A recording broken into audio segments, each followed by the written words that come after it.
Boa tarde a todos. Bem-vindo à entrevista sobre o cenário regulatório do setor de produtos para animais de estimação, promovido pelo Instituto Racine e com a participação da BIMPET. Eu sou a Karen Franco, especialista em assuntos regulatórios. Eu tenho 15 anos de experiência no processo de registros de produtos da alimentação animal e também da saúde animal. Sou proprietária da consultoria Compliance.vet, sou médica veterinária com MBA em negócios. E também sou professora e coordenadora acadêmica do Instituto Racine, onde nós temos 2 cursos de assuntos regulatórios voltados para o nosso setor de indústria de alimentação animal e de produtos de uso veterinário. Essa tarde eu vou bater vou fazer um bate-papo, uma conversa super agradável com a Bárbara Mião. Ela é engenheira de alimentos, graduada pelo Centro Universitário do Instituto Mauá de Tecnologia. Também é mestre em engenharia de processos químicos e bioquímicos pelo Instituto Mauá. E desde 2015, ela é uma colega de assuntos regulatórios e hoje ela está como gerente técnica regulatório na Associação Brasileira da Indústria de Produtos para Animais de Estimação, a BIMPET. Bárbara, boa tarde. Bem-vinda aqui à minha casa, bem-vinda ao Instituto Racine. Boa tarde, Karen. Boa tarde a todos os que estão nos acompanhando, né, pela plataforma do Instituto, também pelo Instagram. É um prazer poder participar da entrevista com você e espero que corra tudo bem na nossa tarde aqui, na nossa conversa. Vai correr sim, com certeza. Essa entrevista está sendo transmitida pela plataforma EAD da Racine e pelo Instagram. Para aqueles que nos assistem pelo Instagram, vocês sabem que com 1 hora de transmissão, o Instagram vai gerar o pessoal daqui do nosso suporte vai gerar um novo live, então só aguardar alguns segundos e se conectar novamente. Bárbara, na aula inaugural do curso de Assuntos Regulatórios de Alimentação Animal, é muito comum alunos que devem estar me assistindo aqui, eles perguntarem quais são os principais requisitos e habilidades que um profissional de assuntos regulatórios deve ter, né, para entrar no nosso mercado de indústria. Eu falo assim, são muitos, mas eu posso resumir em 2 principais. Na verdade, o profissional de assuntos regulatórios ele precisa promover o compliance regulatório da empresa que ele representa e entender o business onde ele está inserido, né? Por compliance regulatório, automaticamente a gente já entende ter pleno conhecimento da legislação e saber transmitir isso para as áreas de negócio da empresa, para executivos, para profissionais que não são do nosso setor regulatório. E para conhecer business, a gente precisa abrir um pouquinho a nossa visão exclusivamente regulatória. Então, eu quero começar esse bate-papo falando um pouquinho, apresentando para vocês o nosso mercado de animais de estimação no Brasil, né? Então, nós temos dados de 2018, que nós temos 139 milhões de animais de estimação no Brasil. Esse dado atualizado, com certeza, já passou 140 milhões. Os mais conhecidos, nós estamos falando de 54 milhões de cães e 24 milhões de gatos.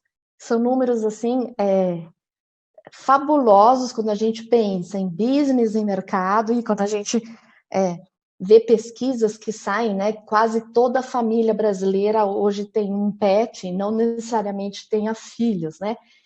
E quando eu olho essas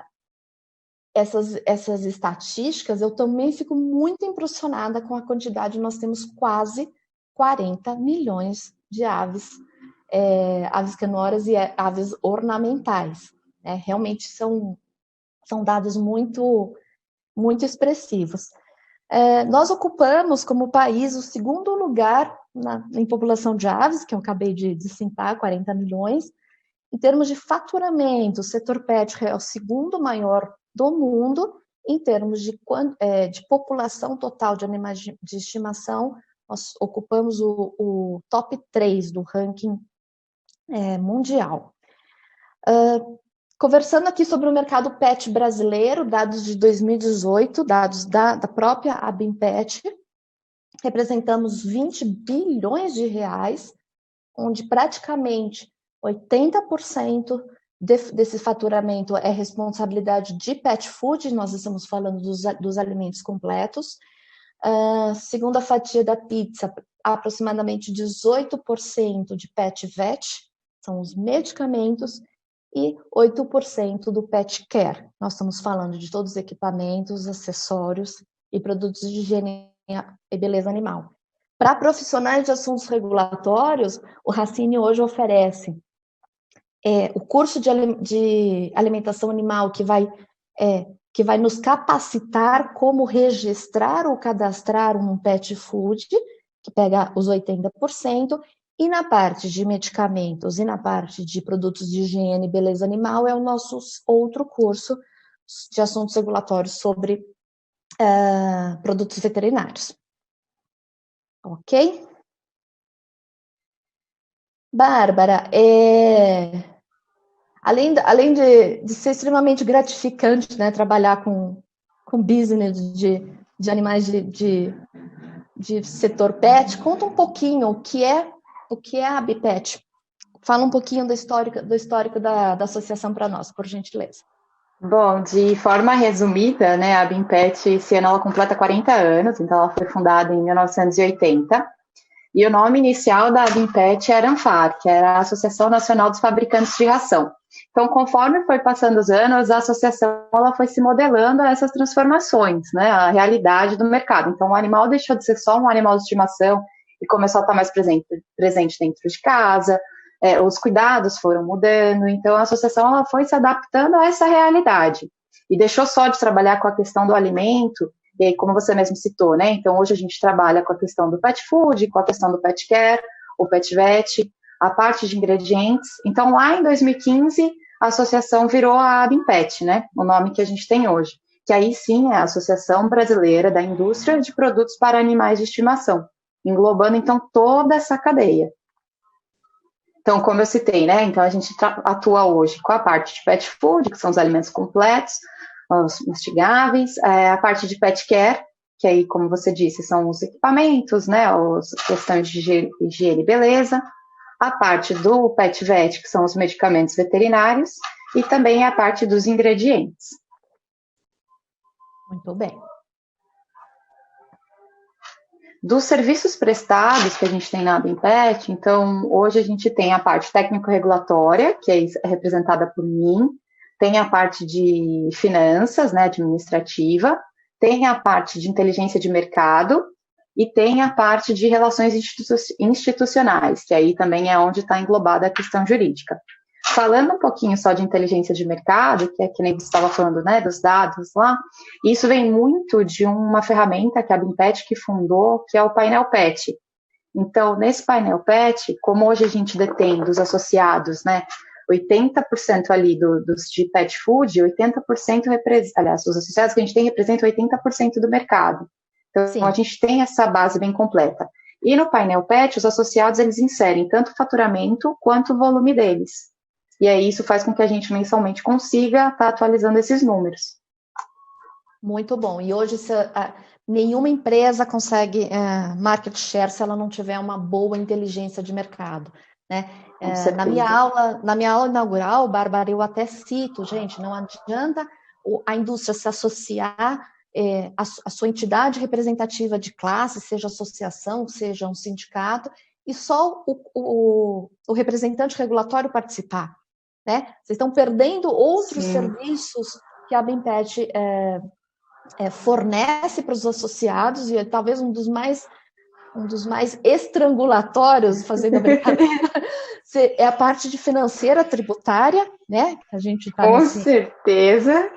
Tem todo o nosso custo do Brasil, né? Que não é que a gente não, a gente do regulatório não trabalha diretamente, mas é um assunto estrangulatório também, inteligência de mercado. Então, colegas, gestores de áreas, executivos que estão nos assistindo, pensem quantos serviços, e aí que gera o custo-benefício da sua indústria estar associada ou não, e ter privilégio de ter informações privilegiadas, né? E poder montar uma estratégia corporativa de algum assunto que vai acontecer a curto prazo e cada gestor consegue se arrumando, né? Arrumando a casa e montando sua estratégia.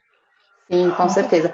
E vale como um comentário também, Karen, só para agregar, né, um ponto positivo para a Bimpet, que a gente participa do GAPA, né? Nós somos associados do GAPA, que é a Aliança Global das Associações de Alimentos para Animais de Estimação.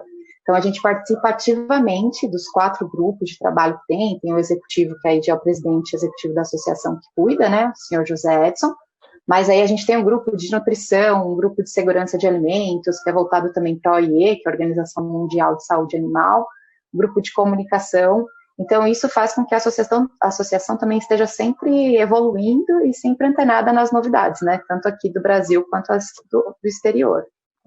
Muito bem lembrado, Bárbara. Até é o regulatório internacional e contato direto com os órgãos internacionais que determinam os guidelines do nosso setor, né? Com certeza.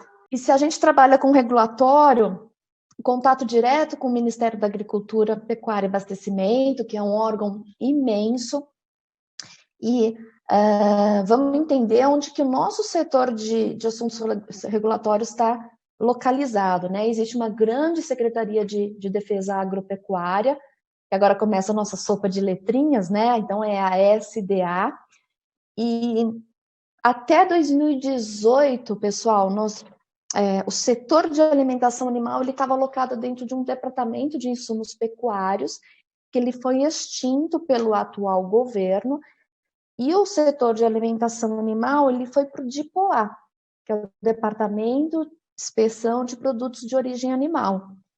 Quais indústrias que estão aqui? São as indústrias frigoríficas, são os abatedouros que estão e que, a partir de 2019, receberam todo o setor de alimentação animal.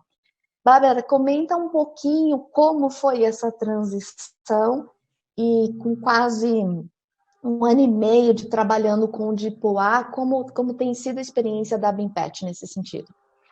No começo foi um choque muito grande, né? Acho que tanto para a gente, para o setor em si, quanto para o próprio DIPOA, porque a gente tem uma ligação muito boa com o Cindy Rações, né? Com o pessoal de alimentação para animais de grande porte, e aí a gente trabalha junto nessas questões. Então a gente conversava muito. São mais de 3.000 estabelecimentos que eles vão estar recebendo. Então, fora já leite, Nossa. carnes, pescados, mel, tudo que eles têm, mais a gente.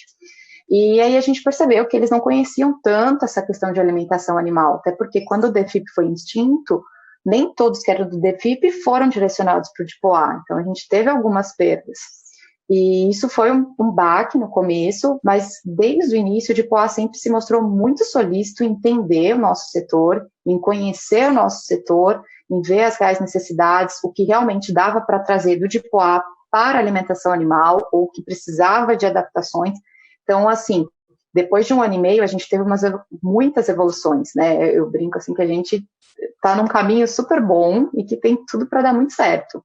O DIPOA, ele é bem avançado, então, assim, até pela questão de todos os tipos de setores que ele já trata, então eles têm algumas coisas determinadas que facilitam muito o setor da alimentação animal. A gente vê, né, a questão de autocontrole, que a gente vai conversar mais para frente, essa implantação de CPA, é tudo que a alimentação animal sempre quis. Então, a gente vê que tem um avanço muito grande.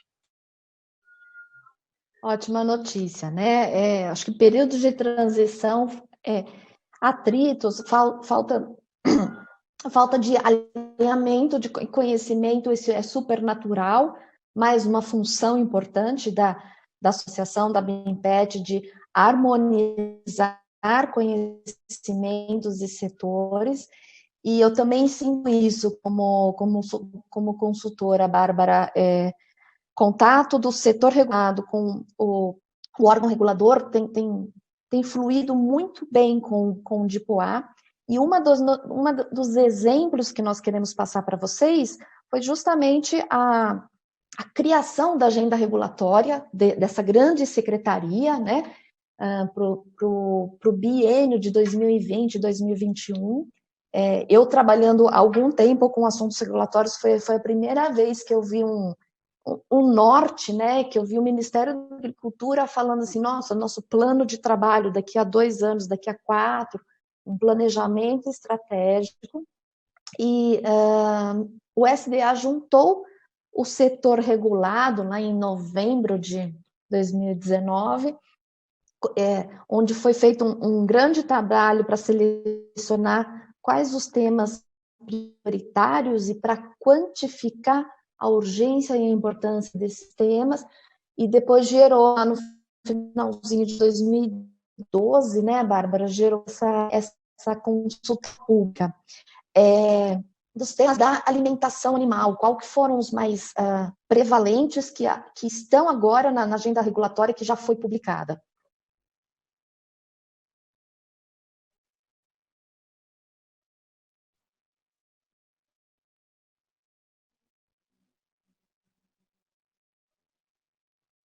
Alô? Eu estava falando, estava no mudo aqui. Então, da agenda regulatória, o que a gente tem que já foi publicado foi a questão do CIP-Agro, que era das prioridades dos registros de estabelecimento de produtos, então é a Instrução Normativa 17, de 15 de abril de 2020. Outro ponto que também já está caminhando foi a questão dos aditivos, então a gente teve o ofício 87, que ele saiu em caráter emergencial, né, por conta da pandemia, mas acabou isentando alguns produtos, ingredientes, alguns tipos de aditivos, então aditivos tecnológicos, exceto 2 tipos, que agora não lembro de cabeça, tem que olhar minha colinha, mas os aditivos nutricionais, eles também foram isentos, então já ajudou bastante. O que fica de pendência, que com certeza ainda vai ser mexido, né, será mexido, é a questão da revisão do decreto 6.296 de 2007, a instrução normativa número 4 de 2007, que é aquela que trata de boas práticas de fabricação para a indústria de alimentação animal, que até já foi um pouco alterada, que a gente teve a publicação da instrução normativa número 27, que aí ela revogou, né, o anexo 1 dessa instrução normativa, da número 4, que tinha o checklist de boas práticas. E a justificativa do DIPOA foi justamente essa, de ter revogado por conta do autocontrole, que eles já vêm trabalhando numa atualização desse checklist. E a gente tem a questão dos contaminantes também, em alimentos para animais de estimação, e nós, da BIMPET, já protocolamos no mapa uma ideia de instrução normativa. Então, a gente está seguindo à risca aqui a agenda regulatória. Ótimo. E como é bom, né, quando você tem um norte, quando você tem uma agenda, né, você consegue priorizar todo o trabalho da associação junto aos associados. Sobre a evolução dos normativos, eu costumo dizer que o Ministério ele vem desburocratizando alguns temas que têm baixo risco regulatório. Então, a gente já tem visto isenção de produtos de algumas categorias, então começou com premix, núcleos, rações concentrados, depois veio os suplementos para bovinos, depois para aves e suínos, e agora com esse ofício, em função da pandemia que a Bárbara nos comenta, o assunto ainda vai ser regulamentado, mas o Ministério já isentou novas categorias de aditivos, né? Os aditivos nutricionais, alguns aditivos tecnológicos, isso é muito importante, pessoal. Os adsorventes de micotoxina e os inoculantes de silagens continuam sendo produtos passíveis de registro, né? E o Ministério isentou os nutricionais, os sensoriais, os suplementos para PET. E aqui uma coisa que eu sempre foco nas aulas com os meus amigos e com os meus clientes também, a gente precisa ter um claro entendimento que produto isento de registro não é produto isento de legislação. E essa frase eu copio e dou os direitos autorais do Bruno Capucci, que é do Sindicato, que é um dos nossos docentes do curso, tem que estar muito claro para o gestor regulatório e isso tem que ser passado para o gestor executivo, né? O Ministério isentou algumas categorias de produto, mas, ao mesmo tempo, responsabilizou e muito o responsável técnico e o responsável legal da indústria, principalmente quando a gente fala de assuntos de publicidade e propaganda, né? Então, a gente não tem trâmites extensos, que isso acaba afetando o lançamento de novos produtos no mercado, mas sim, continuamos com muitas obrigações regulatórias. E esses temas que nós estamos falando, de isenção de novas categorias, de exclusão do nosso manual de BPF, revogação desse manual, já estão...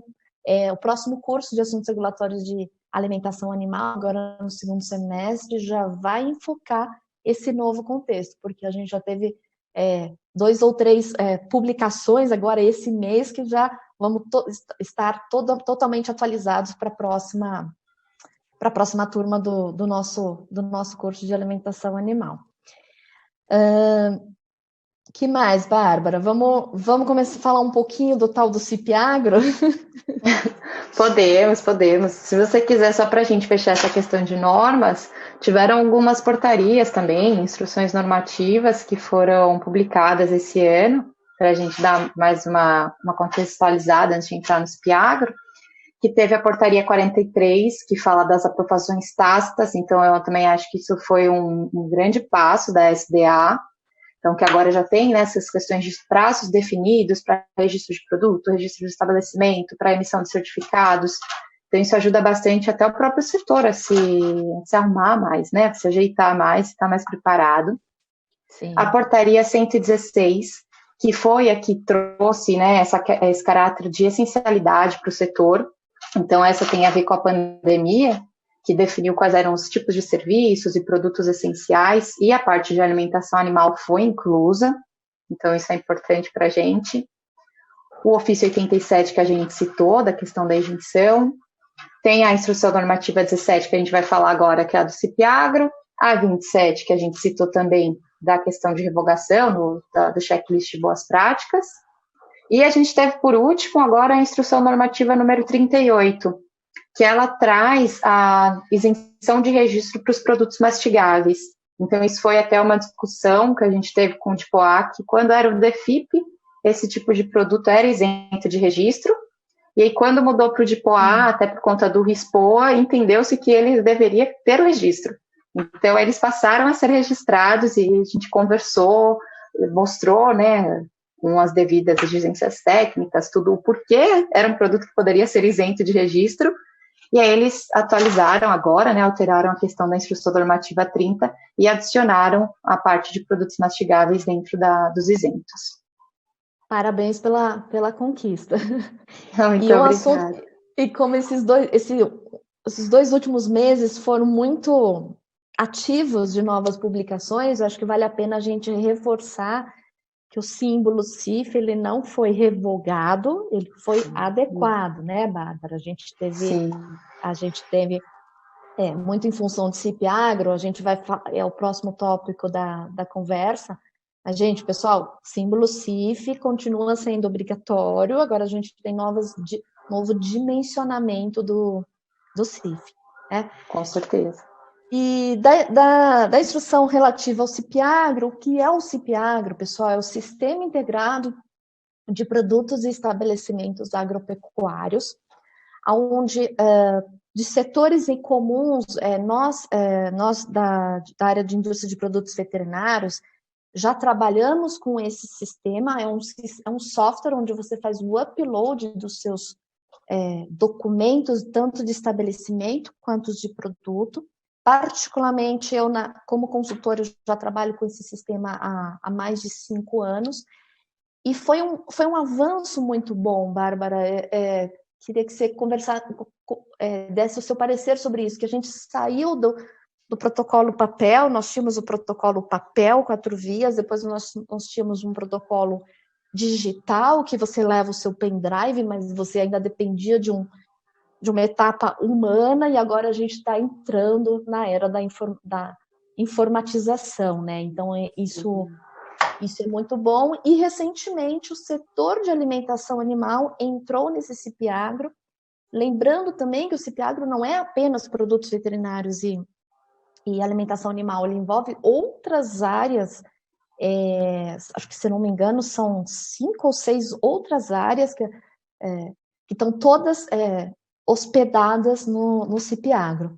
Como é que tem sido, Bárbara, ele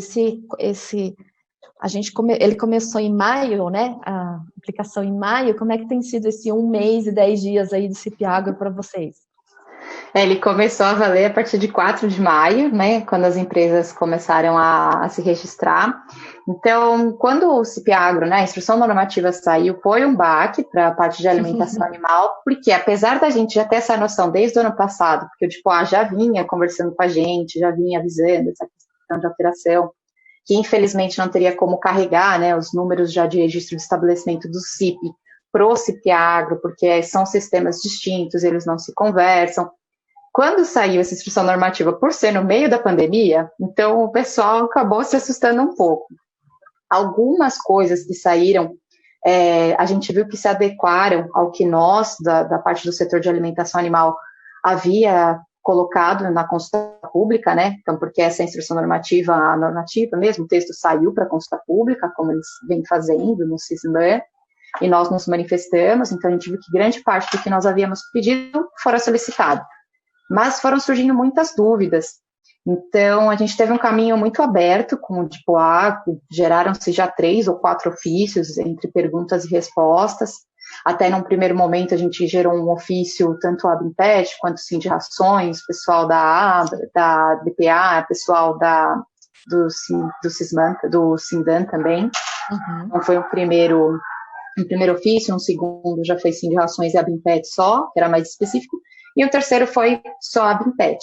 Então, até como uma novidade para você, Karen, anteontem, na segunda-feira, nós tivemos uma reunião, né, o pessoal da Abimpet teve uma reunião com o pessoal da SDA e com o pessoal do DIPOA. Então, estavam presentes o Dr. Márcio, da parte da SDA, e do DIPOA estava a doutora Ana Lúcia, que é a diretora, e o Dr. Alexandre Campos, que é o coordenador, né, de inspeção. E nós conversamos justamente sobre alguns pontos que ainda estavam bem obscuros para a parte principalmente de pets, né, que a gente tem questão de rotulagem, é muito mais trabalhado, eles têm um estoque muito enorme, então. E a instrução normativa número 17, ela vai sofrer algumas alterações. Então, o novo texto ele já está no Conjur para validação e talvez até o final do mês nós tenhamos uma nova instrução normativa que vem adaptando alguns textos, né, alguns trechos da IN 17, justamente por conta da alimentação animal, né, de pet food. Tá vendo? Novidades é só aqui no Instituto Racine, entrevista ao vivo, a gente consegue ter essas primeiras divulgações, muito, muito bom. O CIP-Agro, assim, eu acho que o CIP-Agro, a informatização, Bárbara, independente se é o nome, né? A gente já tinha uma certa informatização com o sistema CIP, né, 2000, só que não era harmonizado no país todo. Alguns estados do nosso país trabalhavam no CIP, outros não. Eu acho que mais uma das coisas que a gente sempre precisa elogiar o Ministério, que isso dá mais celeridade, tanto para os nossos colegas auditores fiscais agropecuários que estão nas análises técnicas, quanto para o setor regulado. E você consegue ter rastreabilidade, né? Porque também convenhamos, não fazia mais sentido a gente estar em 2019, 2020, fazendo protocolo físico em papel e derrubando árvore, né? Também tem uma questão de sustentabilidade muito importante também. Junto ao CIP-Agro, Bárbara, veio o tal do autocontrole, ou está vindo, melhor dizendo, né? Está vindo o autocontrole. Aborda para a gente, para a nossa audiência, Bárbara, o que é autocontrole, porque eu sinto ainda nos meus serviços que tem muita falha de conceito e de entendimento do que é isso. Tem muitas indústrias, muitos clientes preocupados demais mas no meu entendimento é muito parecido e até uma proposta de melhoria do que a gente já tem hoje em relação à garantia de qualidade dos nossos feeds, né, dos nossos alimentos para os animais. Conta um pouquinho para a gente o que é o autocontrole. Bom, é exatamente o que você falou, Karen. Existe mesmo uma dificuldade, não dificuldade, mas assim, o pessoal se assusta muito com essa questão de autocontrole, porque a gente percebeu que nem para o mapa estava muito claro essa questão, né? Mas para a nossa realidade, para a parte de pets, é algo o que as empresas já fazem hoje, porque a gente não tem a presença do fiscal, como tem que ter na questão do abate, né? Por exemplo.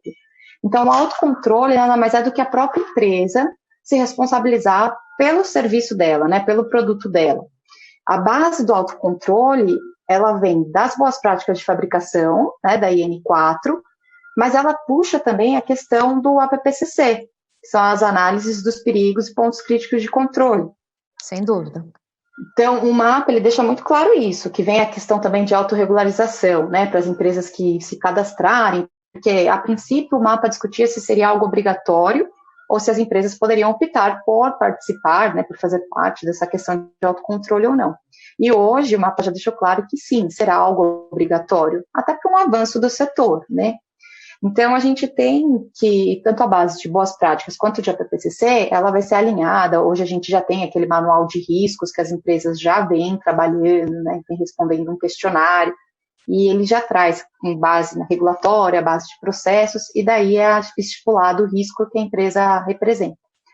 Aquelas empresas que optarem por não se candidatarem, né, no programa de autocontrole do mapa, elas serão taxadas como um nível mais alto de risco. E o que esse risco impacta? O risco vai refletir apenas no tempo de visitação, né, de auditoria do mapa. Então, seria a periodicidade de auditoria. Se a empresa vai ser visitada a cada 15 dias, a cada um mês, a cada 3 meses, a cada 6 meses. Então, o Ministério ele estaria dando uma certa liberdade para a indústria trabalhar, lembrando que tudo será verificado de forma online. Então, isso também é algo que o Ministério vem trabalhando à parte, a elaboração de um sistema para que as empresas possam estar inserindo todas as informações de forma online, o mapa também está verificando isso. Então, por exemplo, você colocou aí na tela a ideia de autocontrole da ABIMPET, né, do projeto da ABIMPET. O nosso projeto ele seria composto por 3 fases, a terceira foi cancelada porque era um projeto passado, já de prioridade do setor pet food, mas aí aqui a gente citava um pouco de fiscalização, então teria análise de amostras, coisa que o Ministério já faz e vai continuar fazendo. Então, a primeira fase seria a revisão da instrução normativa, da número 4, que já está na agenda regulatória, então o Ministério entende que sim, tem que ser modernizada essa instrução para ela estar voltada para o autocontrole, então será adicionada essa questão de análise de perigos e pontos críticos de controle. O Ministério traz muito as legislações dos Estados Unidos, então tem, além do que a gente já conhece de risco físico, risco químico, eles trazem também risco biológico, questão de terrorismo, então vai ser trabalhado isso no autocontrole. Parte de contaminantes, então, como eu disse, né, a ABIMPET já protocolou um documento com uma ideia de normativa. E a segunda fase seria a questão de isenção de registros, que a gente já conseguiu a dos mastigáveis e dos alimentos coadjuvantes. A gente ainda está verificando internamente, dentro da associação, se seguiremos com a ideia de isenção ou se talvez será trabalhado um processo de facilitação do próprio serviço, né? Aliás, um projeto de facilitação do processo em si do registro dos alimentos coadjuvantes. Alguma coisa como um processo de registro simplificado, né, Bárbara? Isso, exatamente. Exemplifica para nós o que são alimentos coadjuvantes, que é um termo que acaba sendo muito um termo regulatório, mas se a gente tiver pessoas que não são do setor, que tipo de produtos estão incluídos nessa categoria? Certo. Os alimentos coadjuvantes são aqueles que trazem um benefício para os animais, né, mas não são aqueles receitados por veterinários especificamente. Então, eles não têm um medicamento em si. Mas vamos supor, o animal ele sofre com questão de rins, né? Então, é um alimento preparado já para auxiliar no funcionamento do sistema do animal.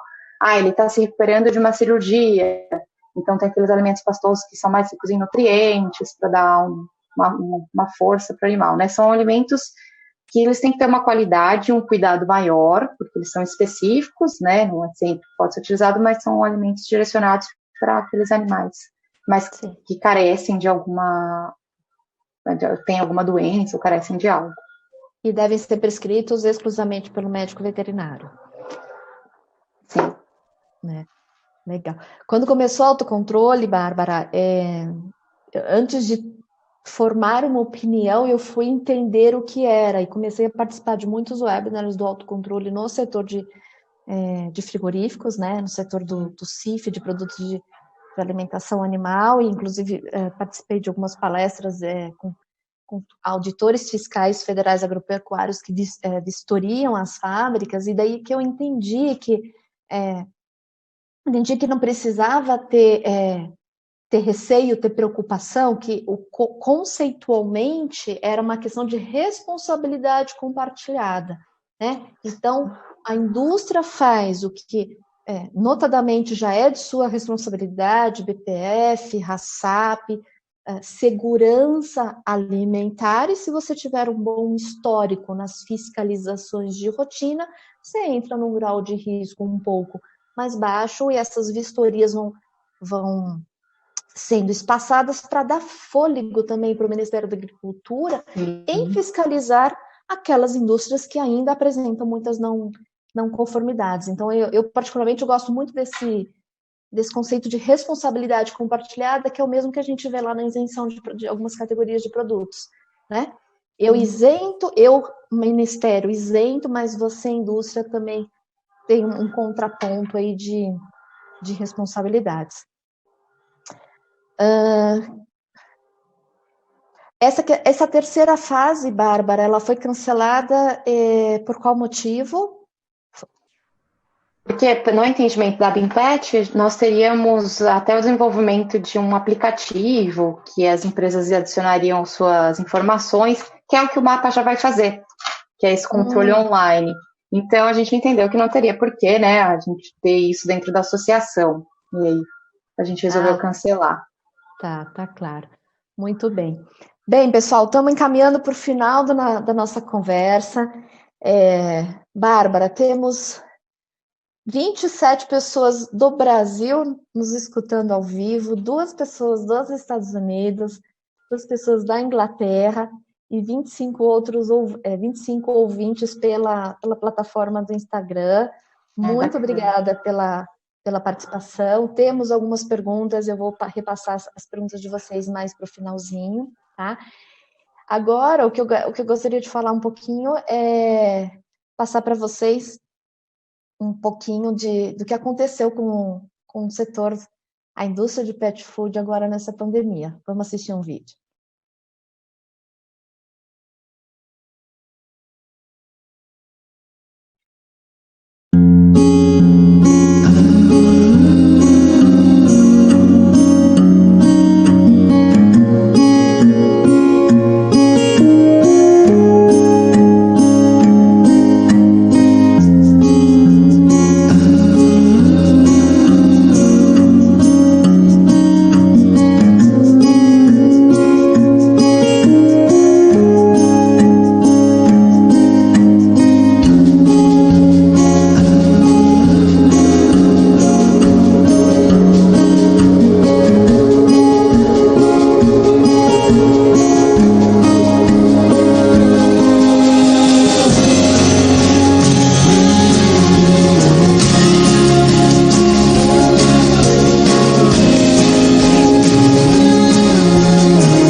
Estamos aqui pelos pets, né, Bárbara?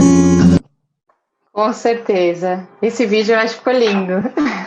Sou suspeita, né? Mas eu achei que ficou muito lindo. Muito interessante. A gente olhando a pandemia, sobre um ponto de vista regulatório, claro, sem não dar a importância pelo ponto de vista de saúde pública, ponto de vista humano, é louvável o tempo de reação do Ministério da Agricultura em publicar leis, decretos, instruções normativas, colocando não só o setor de alimentação animal, toda a cadeia do agronegócio como atividade essencial para que nós conseguíssemos continuar nos alimentando e alimentando os nossos pets. É louvável também o trabalho dos executivos das indústrias, né, em todas as adequações de biossegurança para os seus colaboradores. Então, aqui eu deixo meu sincero agradecimento que nossa indústria não parou, né? Nossa indústria de alimentação animal não parou, a gente se adequou. E você tem algum relato interessante de algum associado? Como foi, né? Eu ia falar como foi, como está sendo esse novo normal? Bom, a princípio, Karen, então, as indústrias tiveram que se reinventar com essa questão de home office, então quem não fazia ainda, a grande parte começou a fazer, né, principalmente o setor administrativo. As empresas se adaptaram às normas, né, às indicações da OMS, em questão de distanciamento, de uso de máscaras, dos EPIs necessários, e a gente sabe que o setor não parou, né? Então as indústrias continuam, óbvio, com um número menor de funcionários, com álcool em gel disponível, questão de lavagem de mãos, então isso a gente vem acompanhando. E por incrível que pareça, quando a gente vem verificando assim os números, o setor ele cresceu no meio dessa pandemia, né? Aparentemente a gente ainda não tem isso, né, concreto, precisa ser avaliado os números de forma concreta, mas a princípio a gente entende que houve até uma evolução, porque os animais eles fazem parte da nossa rotina, né? Então assim, da mesma forma que nós nos alimentamos, eles também, e em momento algum eles foram esquecidos. Então a gente viu uma crescente. Certo que hoje algumas matérias-primas, principalmente aquelas que eram importadas da China, estão em falta, de outros países também, mas a gente tem a possibilidade, né, se eu não me engano, a Instrução Normativa 42, que permite que alguns produtos utilizados para alimentação humana também sejam utilizados para alimentação animal. Então, algumas matérias-primas a gente conseguiu adaptar. Então, a princípio, o setor está fluindo bem. Não teve nenhuma parada, não teve nada drástico para a gente. A gente está seguindo de uma forma ok. Muito bem. Bárbara, suas considerações finais, apresentar uma grande conquista da BIPET, que gostaria que você falasse um pouquinho do Manual Pet Food, antes da gente ir para o encerramento e abertura das perguntas dos ouvintes. Claro, então o Manual Pet Food Brasil ele já está na sua 10ª edição, e a gente tem como novidade esse ano, a gente atualizou ali no final do ano passado, então realmente essas questões de CPA ainda não estão dentro, autocontrole também não, mas a 10ª edição ela agora está disponível para download, então ela está disponível no site da BIMPET, ela é só de forma online, então até a 9ª edição ainda existia a forma física que as pessoas poderiam adquirir, mas esse ano o Conselho decidiu que seria diferente, que até por um conhecimento maior, para todos terem acesso, seria algo disponível para download no site. Se você entrar no site da BIMPET, você consegue verificar o material completo. Então, ele é revisado tanto pelos técnicos das empresas, né, dos nossos associados, quanto por acadêmicos, professores, não só nacionais, mas internacionais. O manual, ele se baseia, né, não só nas normas do Brasil, mas também nas normas internacionais, porque a gente tem uma grande parte de exportadores, a gente tem um peso nisso. E para quem não conhece o manual, ele tem o guia nutricional para cães e gatos, o guia para alimentos coadjuvantes, o guia de peixes e aves de estimação, então são as avicanórias, tem a questão de identidade de qualidade, com foco em boas práticas de fabricação e no HACCP, guia de matérias-primas, guia de sustentabilidade, guia de laboratórios, então indicam as análises, né? E o guia de legislações, que sempre vem sendo atualizado conforme o Brasil vai girando. E aí, com todas essas alterações que estão tendo por conta do CPA Agro, até por conta de autocontrole, o manual ele é revisado a cada 2 anos. Mas como agora ele é só online, então já fora decidido que dependendo da necessidade, ele também pode ser revisado a cada 1 ano, vai depender. Então, parabéns pela publicação da 10ª edição, parabéns pela publicação online, disponibilizar isso para o público. Eu tenho certeza que muitos dos nossos colegas regulatórios que estão nos escutando participaram ativamente da elaboração do manual. Com certeza. Da minha parte, Bárbara, eu gostaria de convidá-los a conhecer os 2 cursos de assuntos regulatórios do Instituto Racine. Nosso próximo curso sobre alimentação animal, ele começa em setembro, é um curso de 32 horas, ele é realizado durante 2 meses. Antes de pandemia, nós tínhamos 2 modalidades, modalidade presencial, o Instituto Racine está localizado na cidade de São Paulo, capital, e a modalidade EAD. Com pandemia e com todo o know-how do Instituto Racine, já trabalhar há mais de 10 anos com a modalidade EAD, nós conseguimos rapidamente passar todas as aulas, cursos, entrevistas, atividades gratuitas, então nós estamos mês passado já dei 2 aulas dos cursos anteriores, está sendo uma experiência super interessante, tá? Então, convidar vocês, gestores de assuntos regulatórios, de aproveitarem essa oportunidade desse curso, de oferecer para a sua equipe como forma de capacitação. E você, profissional de assuntos regulatórios que já atua no segmento PET, reforçar alguns conhecimentos e também conhecer requerimentos regulatórios de outras categorias, né? Porque, de uma forma geral, as indústrias do setor PET, elas são muito específicas de pet food e as indústrias de medicamentos e produtos de higiene, às vezes elas são multi-espécies, multicategorias. Além o nosso segundo curso é de assuntos regulatórios de produtos veterinários, então aqui nós estamos falando dos medicamentos veterinários para animais de companhia, nós estamos falando dos produtos de higiene e balizamento, é um curso com 48 horas de duração, início de 25 de julho, então, mês que vem, e Racine está oferecendo uma condição especial para as inscrições realizadas agora no mês de junho, e um desconto de 15% na taxa do investimento desse curso.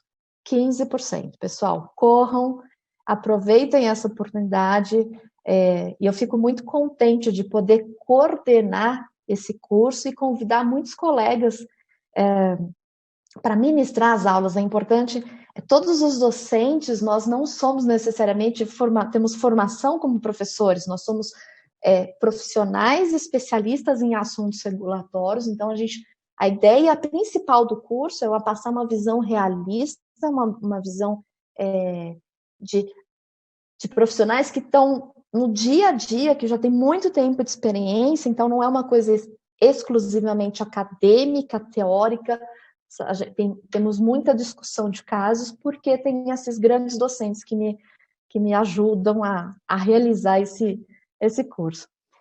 E antes das perguntas e respostas, fiquem tranquilos, confiem sempre nos seus profissionais de assuntos regulatórios, né? Sempre consultem e confiem na gente para promover o compliance regulatório. Eu antecipo o contato da Bárbara, da BIMPET, e o meu contato da Compliance.vet, contato de consultoria. Eu deixo vocês nesses contatos. Muito obrigada. Vamos às perguntas, Bárbara? Vamos. Vamos lá.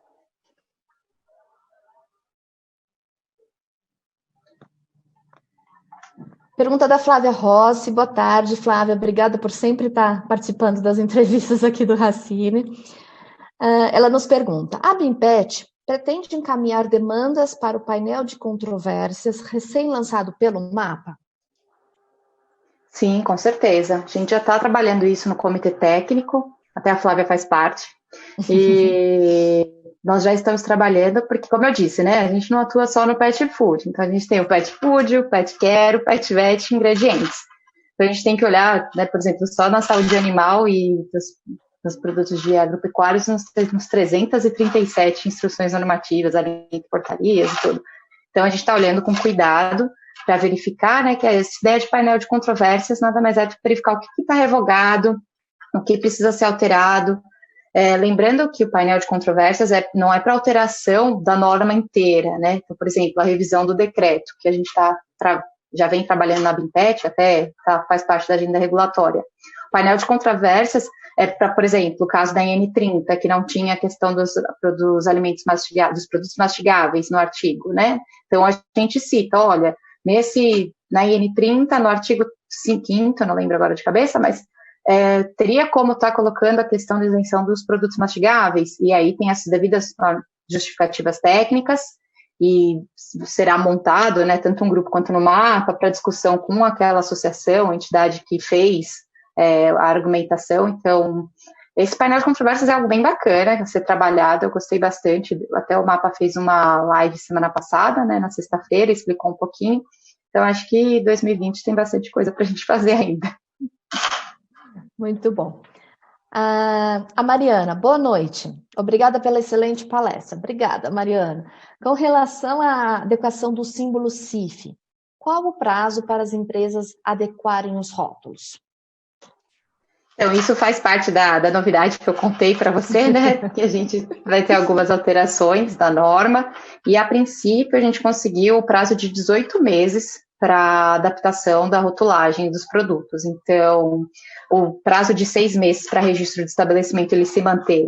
Então, as empresas têm, né, de maio, mais 6 meses para se registrarem. E aí, terão 18 meses para essa adaptação, tanto para o mercado interno quanto para os produtos exportados. E, a princípio, tinha aquela questão de adesivagem, e a gente mostrou que é inviável, né? Tem muitas máquinas automáticas, não tem como ter essa adesivagem. Então, fica aqui, né, entre nós, mas logo deve sair a instrução normativa, e o mapa já disse que eles comprometeram com os 18 meses. E a importância, né, Bárbara, disso está regulamentado através de um normativo, porque nós recebemos um ofício quando as diversas associações, a BEMPET, inclusive, colocou essa dificuldade operacional, então lá naquele ofício o Ministério autorizou até regularizar os estoques para produtos de comercialização local. Só que é um ofício, né? Quando a gente tem na revisão da IN17, a revisão do CIPIAGRO, a gente está lá no normativo, tem muito mais força, né? Parabéns novamente por essa conquista. Muito obrigada. A Lívia Pinheiro. Produtos isentos de registro deverão ter seus dados inseridos no CIPIAGRO?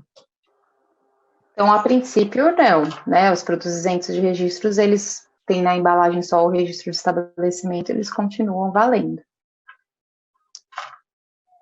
Sim, mas os produtos, no meu entendimento, Bárbara, a gente tem os produtos isentos de registros, que são os importados, que eles são cadastrados. Sim, os importados, eles têm essa questão do cadastro que mantém, até era um item que não tinha no CIPIAGRO, essa ferramenta, né, essa abinha de cadastro, e é algo que eles vinham trabalhando na atualização justamente por conta dos produtos importados. Então, Lívia, para deixar bem claro, se o teu produto é isento de registro de fabricação local, ele não é passível de inserção no upload no CIPIAGRO. Se o teu produto é isento de registro e ele é importado, ou seja, ele tem um número de cadastro, sim, ele é passível de inserção no CIPIAGRO. Não será um registro, né? Será um cadastro, que é algo mais simples. Mais uma pergunta da Flávia. O responsável técnico não ficará ainda mais pressionado no sistema de autocontrole? Não se trata de um conflito de interesse ao atribuir ao RT mais responsabilidade ainda, sendo que ele é contratado pela empresa e terá suas não conformidades apontadas por ele? Ótima pergunta, Flávia. Como a minuta da instrução normativa do autocontrole, né, não está definida, então a gente ainda não sabe como será que o mapa vai estar visando a questão do responsável técnico. Hoje eles já têm as responsabilidades, então a gente acredita que não fique sobrecarregado, porque no nosso entendimento, que a gente vem conversando com o Ministério, nada vai mudar, né? A gente só vai passar a informar de forma online as informações, né, dos processos, e as responsabilidades, elas serão as mesmas, a princípio, mas como eu disse, como a gente não tem um texto definido, a gente ainda não sabe como será para o responsável técnico. Não sei, Karen, se você também tem alguma ideia diferente, fica à vontade para responder a Flávia.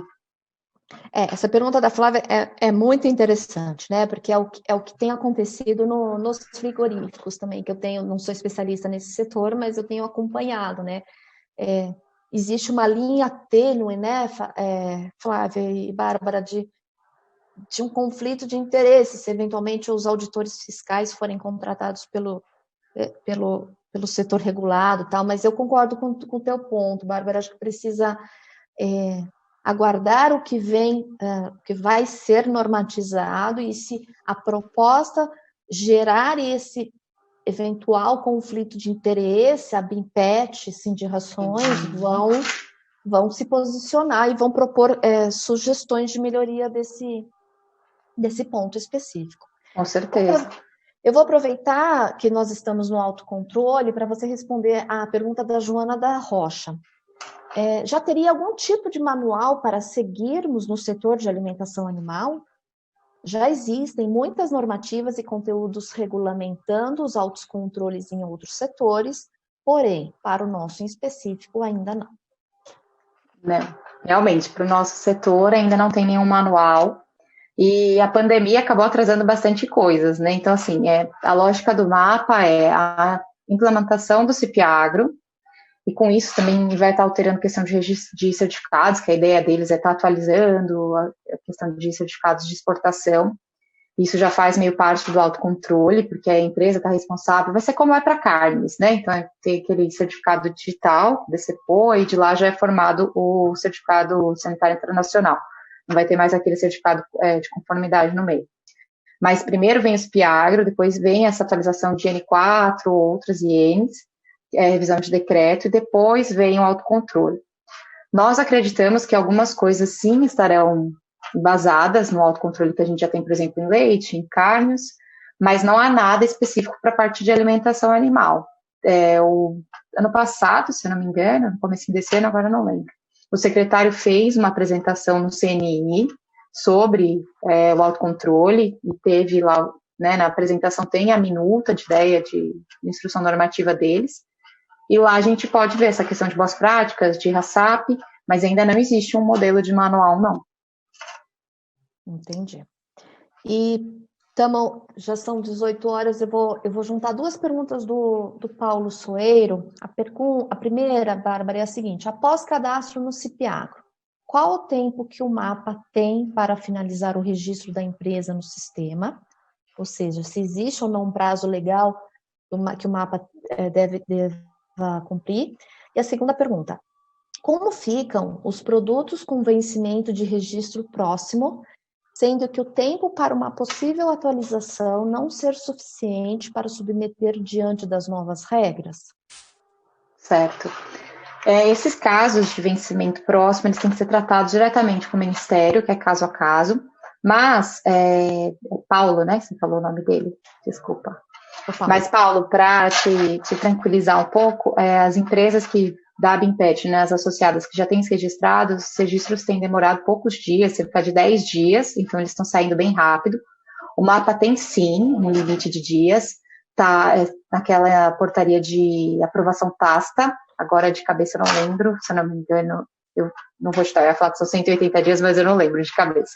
Mas está saindo de forma bem rápida. O DREC, o DREP, né, que é a divisão de registro de estabelecimentos, vem trabalhando ativamente nisso. Então, se o seu produto está próximo do vencimento do registro, você faz a solicitação de registro de estabelecimento e já cita a sua necessidade, que seus produtos eles estão próximos, que eles tratam isso como prioridade. Bárbara, 6 meses pela portaria de aprovação tática para registro de produtos, tá, Paulo? Tá. Só lembrando, reforçando um ponto aqui, Paulo, você tem o registro de produto é a segunda etapa dentro do CIP-Agro, né? Você já tem que ter previamente teu registro de estabelecimento aprovado.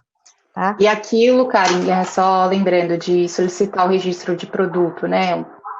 Você tem que solicitar um novo registro 60 dias antes. Isso funcionava para o CIP e continua funcionando também para o CIP-Agro. Então, se o seu produto vai vencer, você já faz o registro de estabelecimento, não precisa obedecer aquela ordem que o mapa soltou em um ofício, que primeiro eram os importadores, deu datas definidas, né? Você, dependendo Sim. da sua urgência, você já pode ir lá fazer o seu registro, e aí você cita que há necessidade, né, de uma agilidade no seu registro por conta do vencimento do seu produto, que é daqui 3, 4 meses, e aí você vê direitinho. Exatamente. Acho que como último lembrete, e muito bem recordado, Bárbara, os prazos legais de decreto de renovação de licença de estabelecimento, de renovação de licença de produto, qualquer prazo que a indústria esteja obrigada por lei, eles não foram suspensos, postergados, revogados por causa do CIP-Agro. O CIP-Agro, pessoal, é apenas a forma, né? O sistema que eu vou submeter meu material.